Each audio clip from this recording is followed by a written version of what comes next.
We dismiss history at our peril. Liberty Nation Radio with Mark Angelides. And we're back with Graham J. Noble, Liberty Nation's chief political correspondent. Earlier in the show, we were discussing Donald Trump's legal travails, but I'd like to flip across the aisle for a bit, if I may, Graham, and discuss the recent revelations from Devon Archer, Hunter Biden's longtime bestie, BFF, and business partner. Now, you've been following the trail on this, as you have with pretty much every major political story that comes out of D.C. What's your take on the Devon Archer deposition? Well, sorry, it was testimony, not deposition. Yeah, right. Testimony. Yeah. Well, it was. I mean, okay. So there were no real, to be honest, there were no real bombshell revelations in there. I mean, because Devon Archer didn't actually say anything that made everyone sit up and go, "Wow, we had no idea. This is really." This is really incriminating. But what he did do was he actually confirmed a lot of suspicions that a lot of people had. Namely, of course, the biggest one is that Joe Biden has continuously claimed that he never discussed business with Hunter Biden. He had no knowledge of Hunter Biden's business activities. It was absolutely nothing to do with him whatsoever.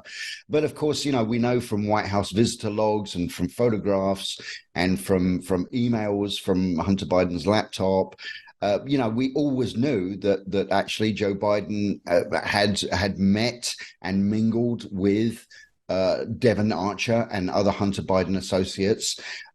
So we always had that kind of suspicion. And of course, Devon Archer, the biggest thing that he did was he actually confirmed that, oh, yes, on multiple occasions, Hunter Biden would put Joe on the phone, dial him into a conference call with prospective business associates. And so basically that was the biggest takeaway of it all was Archer confirming that actually Joe's claims of having nothing to do with his son's business is just not true. Yeah, there's a full throttle defense coming forward from Democrats and many in the left-leaning media that although we know with our own ears and eyes that Joe Biden's been saying, yeah, I never discussed business with my son, don't know anything about his business. And now it's, well, sure, he knew about the business, but he wasn't involved in the business. And this has also become the White House refrain that he wasn't involved in the business. And I wonder, now, obviously, we can't make unsubstantiated claims, but I do wonder how far credulity stretches when we hear that at least on 20 occasions, Joe Biden was dialed in whilst Hunter Biden and Devon Archer was there, obviously, to say hello to prospective clients. Now, how can anybody really honestly believe that he would call up and say, well, let's just talk about the weather, without the client thinking, I'm getting access to Joe Biden. Mm-hmm. And that's the thing, right? Joe Biden may have just, as I think it was Representative Dan Goldman out of New York, he said he was just talking niceties, pleasantries about the weather, something along those lines. And sure, I'm absolutely certain that's exactly what he talked about. But the fact that you're in a business meeting with prospective clients and then the person who's pitching you their business says, oh, by the way, here's the vice president on the phone. Yeah.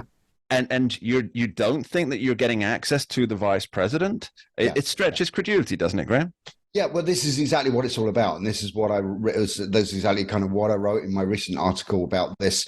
And Devon Archer himself, apparently, according to GOP committee members, Devon Archer during his closed door testimony, he said that Hunter Biden put Joe on the phone to sell the brand, and it comes back to that word. That's the word that Devon Archer apparently used.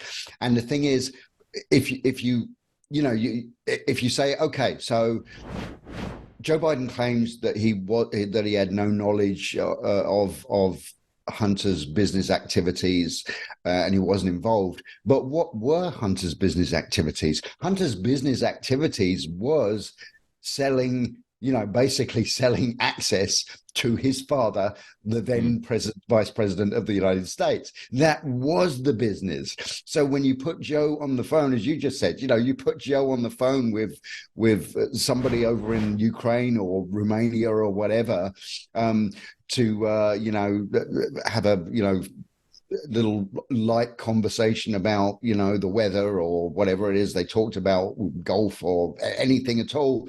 It doesn't matter. At that point, this individual over there is saying to themselves, wow, I am on the phone with the vice president of the United States. I have access to this man now. Yeah. And that was Hunter's business. So Joe, simply just by talking about, as you said, it doesn't matter what they were talking about, the mere fact that Joe Biden was talking to these people made him involved in Hunter Biden's business, which was influence peddling.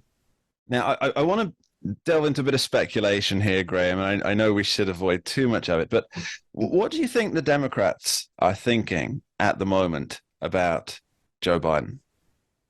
I would imagine it's obviously how many of them are ever going to admit this out loud, but I don't expect any mea culpas. My goodness, we were completely wrong. Yeah. But what are they? But it's come almost close to that. One or two of them. I mean, there are a few Democrats that are getting very nervous about this whole thing, because basically every claim that Joe Biden has made about this has been debunked now.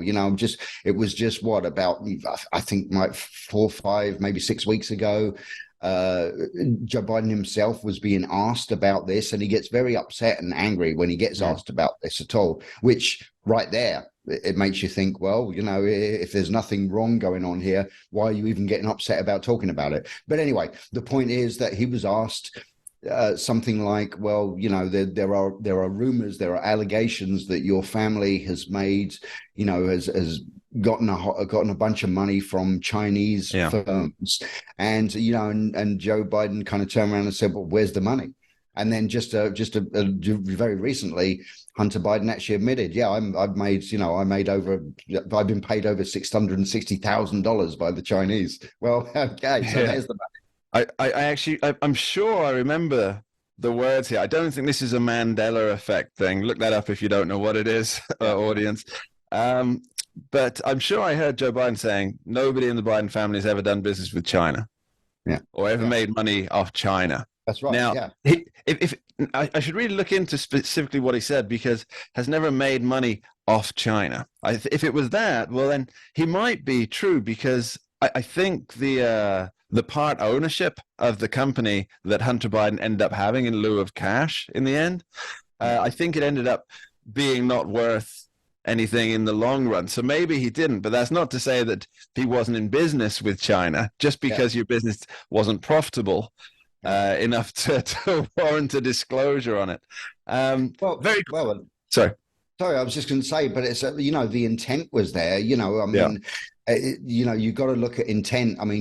Very briefly, Donald Trump was impeached over intent. He got on the phone with Volodymyr Zelensky, the president of Ukraine, and he said to him, "Hey, buddy, you might want to have a look into possible corruption, possibly involving the Bidens." And how prophetic was that? Now that we look back at it. But anyway, so he said that, and the Democrats said, well, there's a quid pro quo because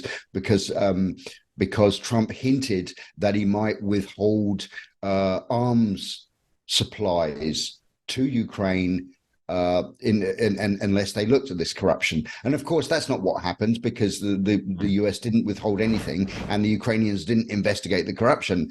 So there was no quid pro quo, but Trump was indicted because Democrats said, well, the intent was there. And it's the same thing with the Chinese and the Bidens. The intent was to make money from China, whether they effectively made money or not. The intent was there. Okay, thanks very much, Graham. Audience, please keep reading Graham's stuff over on the page of libertynation.com. Thanks for being here. Thank you, Mark. And that's all we have time for on this week's edition of Liberty Nation Radio, right here on the Radio America Network. My thanks to our guests, Scott Cosenza and Graham Noble, and to you at home for taking the time to tune in. Remember, Liberty Nation, your go-to place for free thinking and free speech. We dismiss history at our peril. Liberty Nation Radio with Mark Angelides. Don't get caught up in the media madness.